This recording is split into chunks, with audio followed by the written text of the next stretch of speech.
Pollution Bharat में एक silent health emergency बन चुका है जो बहुत ही सीरियस है, बस स्लो मोशन में चल रहा है। आज हम बात करने वाले एक ऐसे किलर के बारे में जो हर साल इंडिया में लाखों लोगों की जान ले रहा है, पर ना ब्रेकिंग न्यूज आती ना डेली केस काउंट। ये किलर है air pollution. State of global air 2025 के हिसाब से सिर्फ 2023 में लगभग 20 लाख लोग इंडिया में एयर पोल्यूशन की वजह से टाइम से पहले मर गए। मतलब हर 30 सेकंड में इंडिया में किसी ना किसी की डेथ पोल्यूटेड एयर से जुड़ी हुई है। अब सवाल ये है कि हवा गंदी है, लेकिन डैमेज कैसे करती है। हवा में जो छोटे छोटे पार्टिकल्स होते हैं जिन्हें हम PM 2.5 बोलते हैं, ये इतने छोटे होते हैं कि सीधे लंग्स में जाकर ब्लड स्ट्रीम तक पहुंच जाते हैं। वहाँ ये इन्फ्लेमेशन करते हैं, नाड़ियों को डैमेज करते हैं और पूरे बॉडी को स्ट्रेस में डाल देते हैं। डाटा के अकॉर्डिंग देखा जाए तो इंडिया में क्रोनिक लंग्स डिजीज की लगभग 70% डेथ एयर पोल्यूशन से जुड़ी हुई है।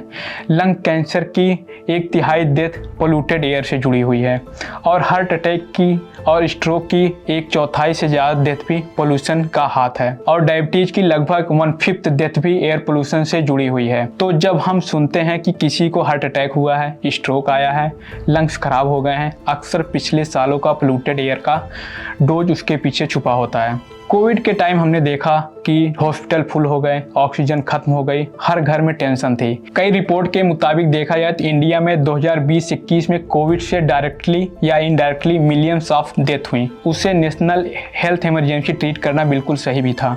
लेकिन सोचिए आज जो नंबर्स एयर पोल्यूशन से हर साल आ रहा है वो भी कुछ मिलियंस के आसपास है और ये हर साल रिपीट भी हो रहा है। डिफरेंस सिर्फ इतना है कि कोविड एक फास्ट पैंडेमिक था, पोल्यूशन एक स्लो मोशन पैंडेमिक है।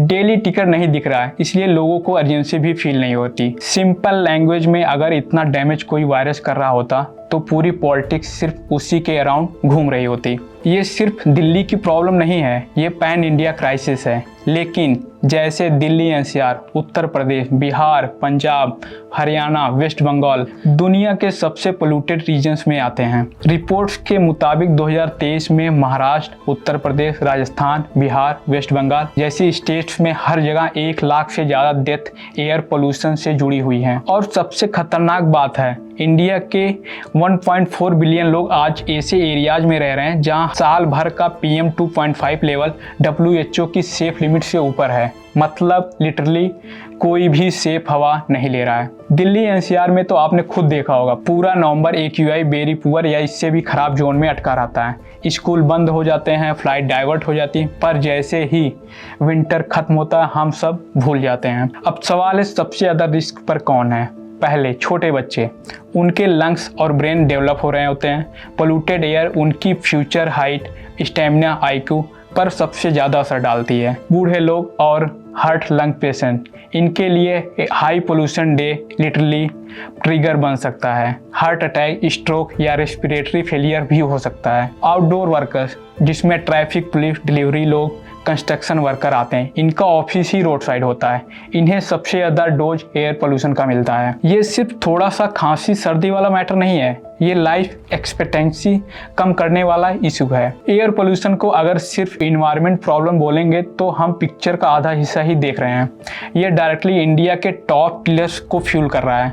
Heart disease, stroke, COPD, lung cancer, diabetes, सबके नंबर्स मिलियन से बढ़ रहे हैं, सबके नंबर पोल्यूशन से बढ़ रहे हैं। स्टेट ऑफ ग्लोबल एयर 2025 के हिसाब से इंडिया का एयर पोल्यूशन डेथ रेट कई रिच देशों से 10 गुना से ज़्यादा है। रिसर्च ये भी कहती है कि पोल्यूटेड एयर से ब्रेन हेल्थ और मेंटल परफॉर्मेंस भी अफेक्ट होती है, यानी हमारी प्रोडक्टिविटी, स्टूडेंट्स की लर्निंग सब पर असर पड़ता है। तो ऑनेस्टली ये क्लाइमेट या सिर्फ इन्वायरमेंट का टॉपिक नहीं है, ये full on public health emergency है। अब सवाल ये है क्या बदलना ज़रूरी है। सोल्यूशन सिर्फ ये 95 मास्क पर ख़त्म नहीं होता। सिस्टम लेवल पर कुछ क्लियर स्टेप सरकार को लेने चाहिए, जैसे पावर प्लांट्स, फैक्ट्रीज और गाड़ियों के एमिशन नॉर्म्स को स्ट्रिक्ट करना चाहिए और उन्हें स्ट्रिक्टली इम्प्लीमेंट करना चाहिए। पब्लिक ट्रांसपोर्ट में बस, मेट्रो, लोकल ट्रेन्स को बढ़ावा देना चाहिए, जिससे लोग अपनी पर्सनल गाड़ियों को छोड़कर इन पब्लिक ट्रांसपोर्ट का यूज करें। और घर के अंदर का स्मोक कम करने के लिए क्लियर कुकिंग फ्यूल्स और इलेक्ट्रिक ऑप्शन का फास्ट रोल आउट खासकर रूरल और लो इनकम एरियाज में करना चाहिए। शहर को फ्लाईओवर और मॉल से नहीं, ग्रीन जोन, फुटपाथ, साइकिलिंग लेन से डिजाइन करना चाहिए। ये सब क्लाइमेट के लिए भी अच्छा है, लेकिन सबसे पहले ये लोगों की जान बचाता है। रोज का AQI चेक करो। जब वेरी पुअर इससे भी खतरनाक जोन में दिखे तो बच्चों को और बूढ़े लोगों को और प्रेग्नेंट वुमेन का आउटडोर टाइमिंग कम करो। हैवी एक्सरसाइज अवॉइड करो। जहां पॉसिबल हो वहां रूम्स में बेसिक फिल्ट्रेशन, क्रॉस वेंटिलेशन और इंडोर स्मोक कम करने की प्लानिंग करो। कार की जगह मेट्रो, बस, कार पूल चूज करो। शॉर्ट डिस्टेंस के लिए बाइक या वॉक कर सकते हैं। सबसे इम्पॉर्टेंट, आवाज़ उठाओ। RWAs, school groups, doctor, student मिलकर strong air quality laws, real time monitoring और इन्फोर्समेंट डिमांड कर सकते हैं। जब तक पब्लिक प्रेशर नहीं आएगा, पॉलिसी मेकर्स के लिए ये सिर्फ एक सीजनल न्यूज स्टोरी ही रहेगा। दोस्तों, इंडिया का फ्यूचर सिर्फ GDP और ग्रोथ नंबर से डिसाइड नहीं होगा, बल्कि इससे भी कि हमारे बच्चे साफ हवा में सांस ले पाएंगे या नहीं। 20 लाख डेथ एक साल में कोई नॉर्मल चीज़ नहीं। ये क्लियर सिग्नल है कि एयर पोल्यूशन एक नेशनल हेल्थ इमरजेंसी बन चुका है, क्योंकि साफ हवा लग्जरी नहीं, बेसिक राइट है।